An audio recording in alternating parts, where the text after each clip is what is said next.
We'll start with our keynote profile, Nadine Zeinoun, President ICF Chapter Ottawa, Master Certified Coach, Felicitator, St. Joseph University, Lebanon. Her expertise includes executive coaching and leadership development, professional coaching and organizational transformation, leadership strategy and professional effectiveness, emotional intelligence, and performance coaching. But today's topic is emotional intelligence. Let's warmly welcome Nadine Zeinoun.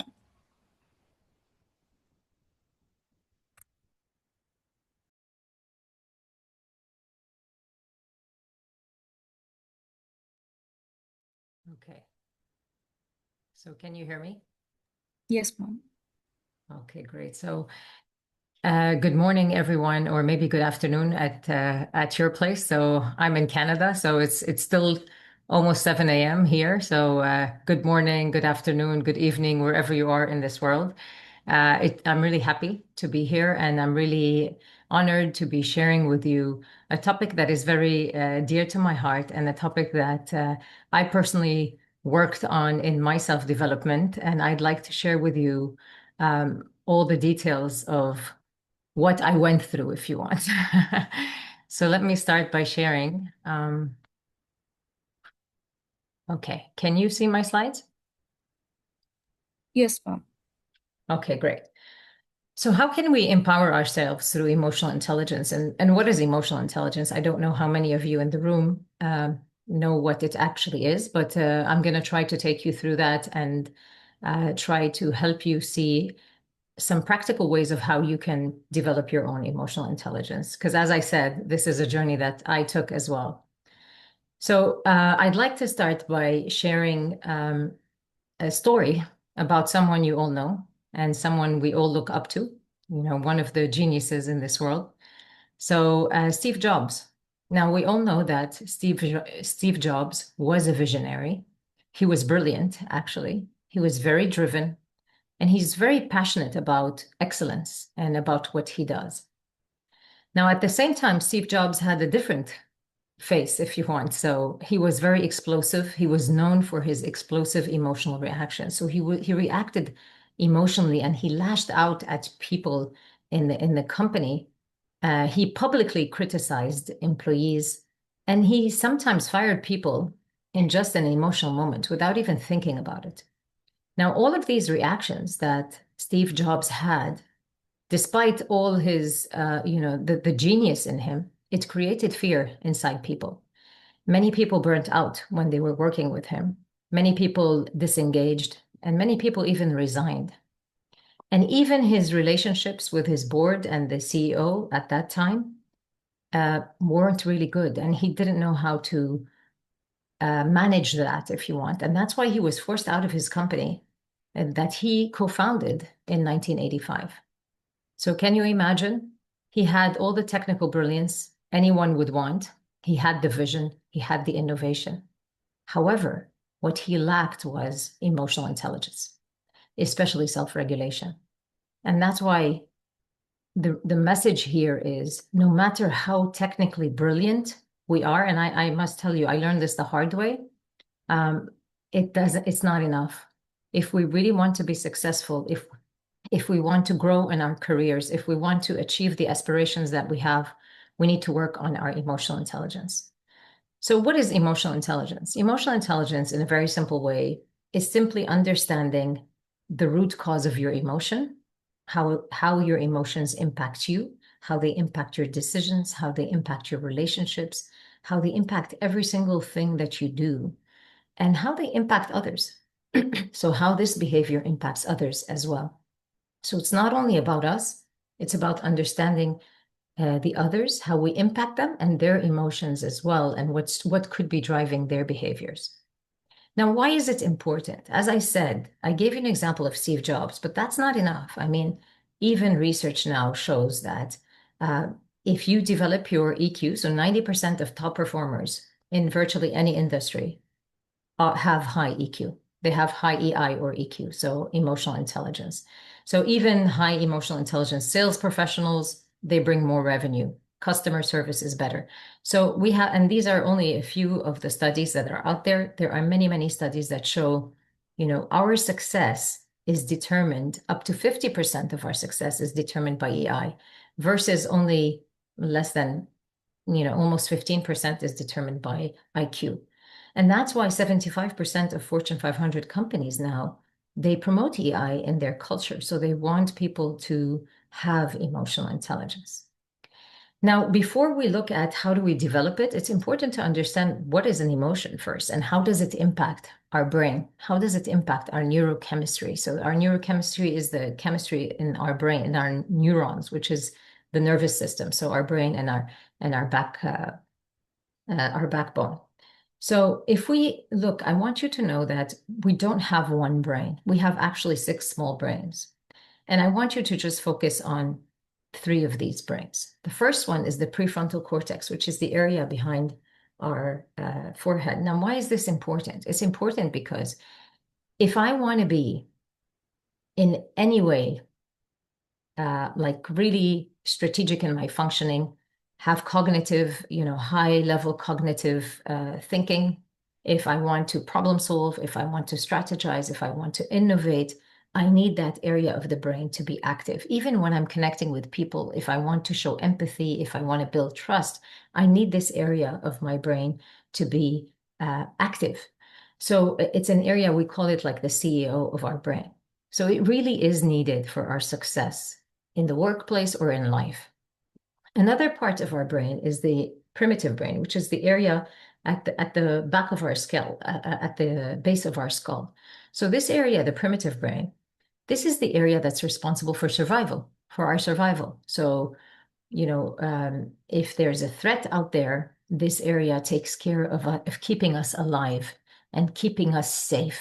So it's an area that we call the fight or flight mechanism. So this is the area that actually protects us. Now, in between, there's the limbic brain, which is the area right here. And this limbic brain is the area that is responsible for our emotions. And inside this limbic brain, there's a small process called the amygdala. What actually happens here is the amygdala is kind of like a sensor. It's screening our environment all the time, every second, multiple times a second. It's screening our environment and it's looking for threats. So it's asking, is this a threat? Is it not a threat? Is this a threat? Is this not a threat? So it's always scanning for threats. And once the amygdala identifies a threat, it creates negative emotions in us, fear, anger, whatever it is. And then what happens is it activates cortisol. So it creates the production of cortisol, the hormone cortisol in our body. I'm sure you've heard of the stress hormone cortisol. So what cortisol does is it activates the primitive brain. So it activates the fight or flight or freeze or appease reaction, and it blocks our prefrontal cortex. So it does not allow us to have access to our critical thinking, and our strategizing, innovation, etc. So why? Because in that moment, the amygdala thinks that we just need to survive. And that's great. In situations that are really life-threatening, this is amazing. This is what keeps us alive. However, in the problem with the amygdala is that it does not know the difference between a real threat and the threat that has been created in my mind. So if I am imagining a threat, it fires, it creates the production of cortisol, and all of this happens. So if I think that I am threatened, and when I say I think, I mean if someone disrespects me or says a word that I think is disrespectful, or maybe did not say hello, or maybe looked at me in a weird way, all of these, the amygdala interprets as a threat to my own self, to my own ego, and it fires in the same way as if, I'm attacked by a ferocious lion. So in order to understand the importance of emotion, emotion is not just a feeling. It's a state. It's a whole state of being. What do I mean by that? I mean that with the feeling, there's always a change in other things as well. So when you have a feeling, let's say of fear, it doesn't come alone. It comes with thoughts.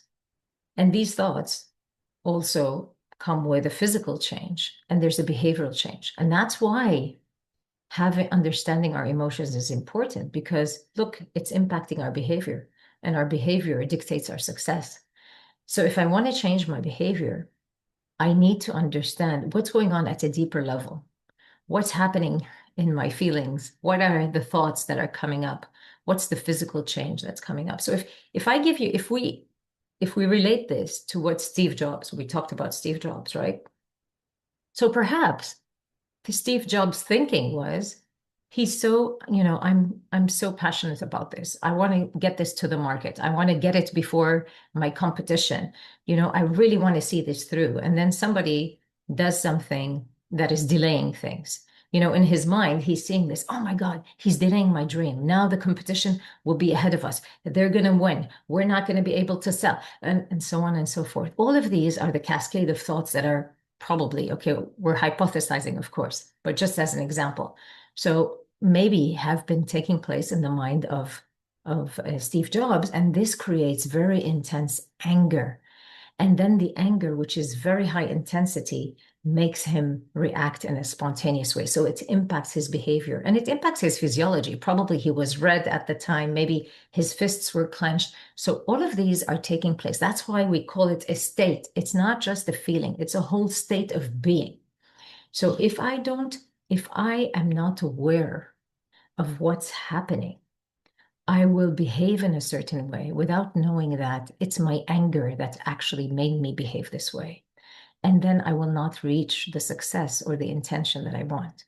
If I want to be intentional in my behavior and decide how I want to behave and the behavior that suits me and really allows me to be successful, then I need to understand my emotions. And that's what emotional intelligence is all about. Now, a lot of times people ask me, why do we have these emotions? I mean, is this a good thing? Is this a bad thing? What is it? Of course, emotions are not bad. Maybe we are taught that they're kind of bad, like when we fear, no, you're weak. Or if we're angry, you're not sociable, you're antisocial or whatever. So maybe the environment makes us feel like these emotions are not regarded in a good way. But actually, emotions are just data. They're just data. But they're not data about the external world. They're data about my internal world. So if I ignore my emotions or I don't look into them and I don't understand them and I don't understand what they're trying to tell me, I'm losing out on important information and important data. Again, not from the outside world, data about me, about who I am, about what I like, about what my purpose is, about what my values are. This is very important because when I go through anger, it's probably because one of my values is not being met. If I feel sadness, it's maybe because I lost something that I care about. So if I don't pay attention to these, I don't understand what I value. I don't understand what I care about. I don't understand anything about myself as a person. And the likelihood that I'll be happy if if I don't know who I am is actually very low. So don't ignore the emotions. There are no bad feelings or good feelings, or feelings are important. They're all data telling you something about you. Please don't disregard them.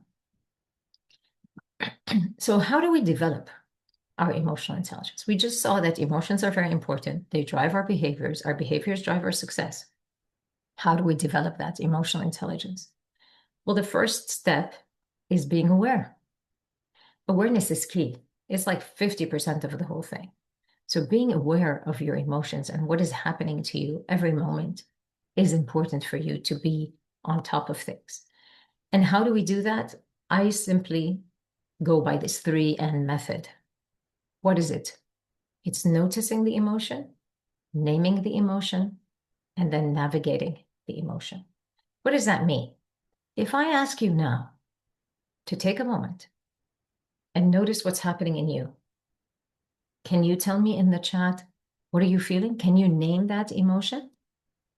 Every second we are going through emotions, but we're not always aware of them. So if I ask you now, can you put in the chat, what are you feeling this minute, this moment, now, in this now? What's going on in you?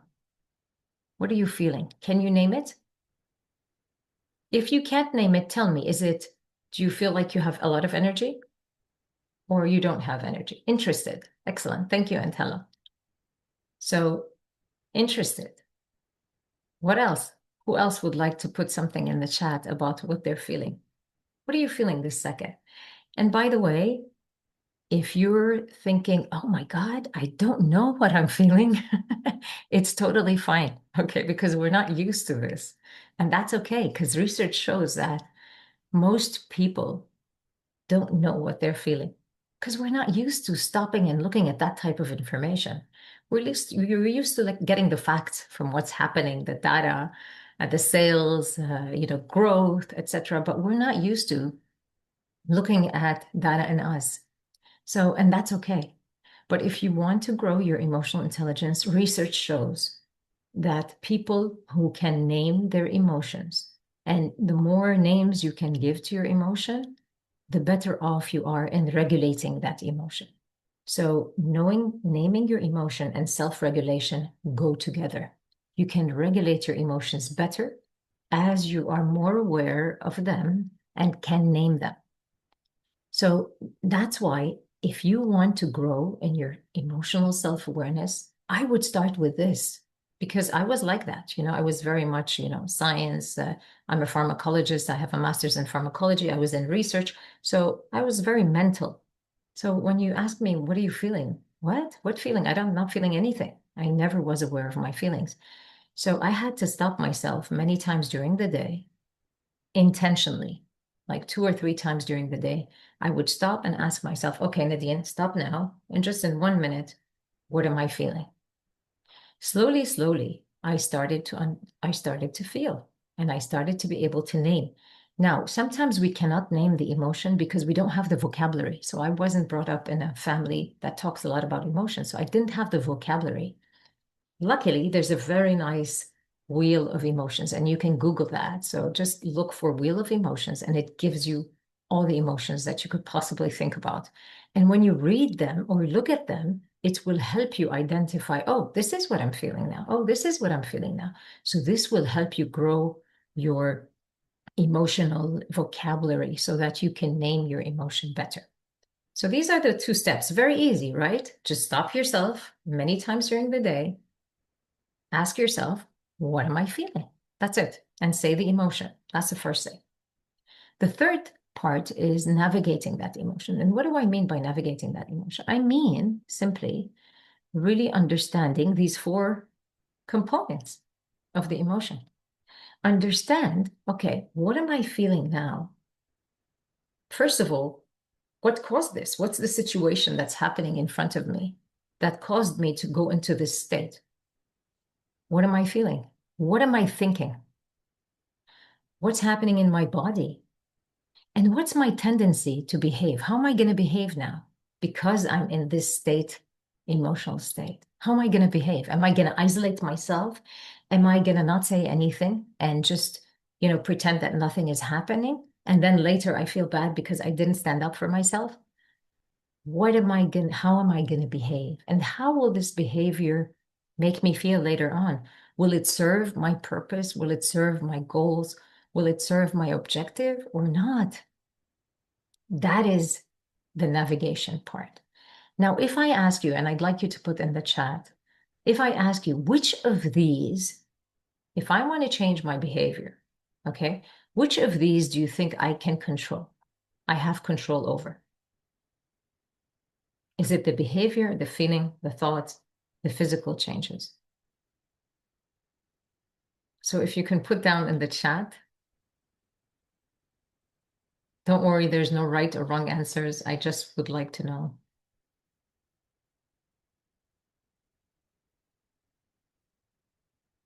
Behavior, thoughts. Okay, excellent. So let's look at the first answer, which is the behavior. Okay, so how many times have you tried to change your behavior, but it didn't work? You would say, no, I need to change this and I want to change it. You try, maybe it works out 1 week, 2 weeks, and then you go back to the old behavior. I don't know about you, but I have experienced that many times. Why? Because the behavior is the result of the other things.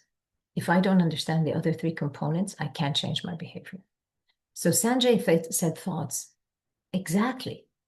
It's my thoughts, my mindset, my beliefs that I can change. Okay, so thoughts, mindset, beliefs, perspective, they're all in the thoughts. They are all contained there. Okay, so yeah, it's the thoughts that I can impact. So how am I thinking? I can change the way I think. And this will change the feeling, it will change my physiology, and therefore it will put me in a different behavior rather than the one that was going to happen before. And that's the essence of emotional intelligence, is being able to understand and then decide what you want to think.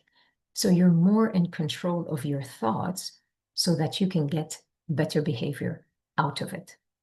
Does that make sense? Okay. I can't see your response, but I will assume that it does. Yes. Okay. Thank you. Thank you, Sanjay. Thank you. All right. Great. So how do we change our thoughts? How do we change that perception? You know, emotions are subjective, right? Why? Because it's dependent on my thoughts. That's why, like the same, I don't know if you've noticed, but sometimes the same thing happens. One person is happy, another person is sad, another person is motivated, a third person is depressed. So people respond differently to the same situation. What does this tell us? It tells us that it's not about the situation, it's about how I'm perceiving the situation. And the way I perceive the situation is defined by my thoughts about the situation. So, how do I change my perception? Simply, I start asking myself. So, first, I want you to know that there's no perception that is reality. So it's not necessary that what we see is really reality. Okay. So, first of all, get out of that. Know that what you're thinking may be wrong and accept that. Okay. Because our minds are biased. So, always ask yourself, is this a real threat? Remember, the reason why we get triggered is because we see things as a threat. So, the first thing to ask myself, is this a real threat or am I perceiving it as a threat? How can I look at the situation in a different way? How can I see this in a different way? What could be good about this situation? What could be an opportunity here? What could be a gift in this situation? What could I gain from it? What if I'm just in fear? What could I be fearing? What's the fear here? What am I fearing here in this particular situation? What are the facts and what are the assumptions? Because you know what? Cortisol allows us to make assumptions. And when I say make assumptions, I mean we're going to see things that are not really happening, but we get attached to them as if they are reality. So be careful because the assumptions drive us to see reality not as it is, but as we want it to be. And then we get triggered by that reality in our mind and not by what's really happening. So ask yourself, what are the facts and what are the assumptions? And then shift those assumptions, change those assumptions. So if you ask yourself these questions, I don't know if you took a picture of this, but if you want to take a picture, please go ahead and do that. These are just a few, and there are many more. The thing is, look at those perceptions and try to shift them. And know that whatever you're seeing is really not the reality. It's what your mind is generating. And it doesn't necessarily mean what is actually happening there. We make a lot of assumptions under cortisol. So make sure you question yourself around that. So before I thank you all for your attendance and for your attention, I do have a small gift. So on my stand store, there's a free guide on emotions. So it actually tells you a little bit about what we spoke and it gives you more information around that. So if you're interested to understand your emotions better, please go use this link or go to standstore.com/Coach Nadine and you can download there. And also, if you want to go to my YouTube, there are a lot of videos there that could help you around emotions, building trust, team building, etc. So thank you very much for your attention. And if you have any questions, I would love to share, address anything that you have. Thank you very much. Thank you so much, ma'am, for that engaging presentation. Thank you so much. If anyone has any question, they can ask.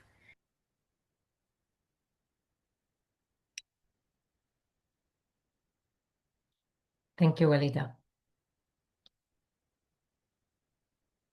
If someone is crying, is he controlling his emotions? Oh, great question, Dipali.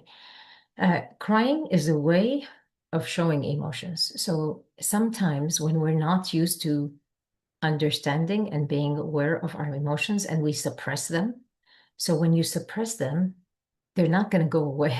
They're going to remain in your body. So little by little, you feel like very pressured and they come out as tears. That's a way of expressing what's happening in you. So it's a way of expressing emotion. So if somebody cries in front of you, please don't think they're weak. Don't judge them. Uh, just try to know that they're going through an emotional, something really emotional, and they need someone to understand them. So try to connect with them and listen to them rather than judge them.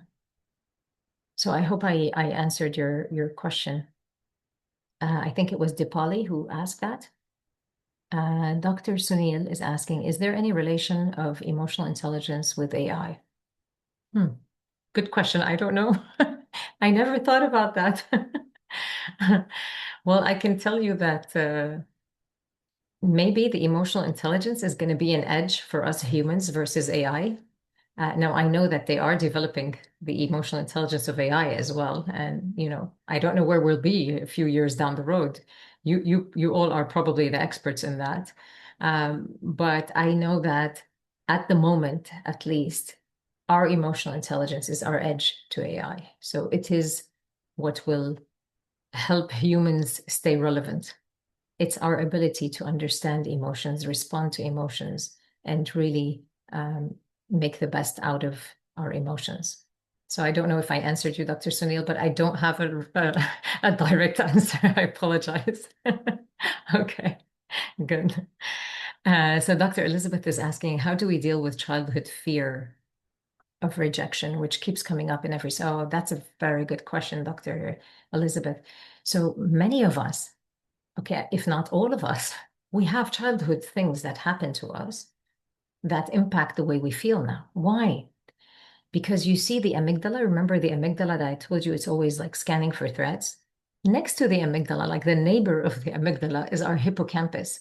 Our hippocampus stores all our memories, all our emotional memories. So if I had like a traumatic or very intense emotional experience in my past, it's going to always come up when there's something similar. That hippocampus is going to tell the amygdala, oh, this is definitely a threat. Remember how it impacted you before. So, and sometimes it's not really a threat, but I will always connect it to the past, as you said, Dr. Elizabeth. Now, what I can tell you, I don't know how deep it is, but the first thing you can do is just by what we said now, try to ask yourself, okay, what's going on? Where is this coming from? Why am I feeling it now? How am I seeing the situation that is making me feel like I am in that experience now in the rejection? And is it really a rejection or not? So you have to ask yourself all these questions and allow yourself to logically shift those thoughts so that you can shift your emotions. Sometimes it's very intense and deep that this alone doesn't work. So in that case, like what I do, there's something called timeline therapy. So, and this is working with the unconscious mind, because you see all these fears, they get into our unconscious mind and we're not aware of how they influence us. So we need to rewire them in our unconscious mind. But as a start, Dr. Elizabeth, try to rewire the thing. Try to look at the thoughts and shift the thoughts. If you need any support, please, you can book a free call with me from my website. So my website is simply myname.com. Okay, so very easy. My name that you see on the screen here.com. You have a chat. You have there. You can book a call, a free call, and I'll try to help you with that, and we'll see where we can get. Would that be helpful, Dr. Elizabeth?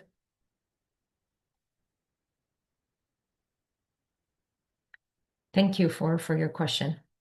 I hope that I addressed it, Dr. Elizabeth. Okay, great. Excellent. So thank you so much. I don't know if you have any other questions, and probably I'm off I'm off my limit, my time limit. I apologize for that. Thank you all. Thank you for your attention, and I wish you a great rest of the day. Thank you so much, ma'am.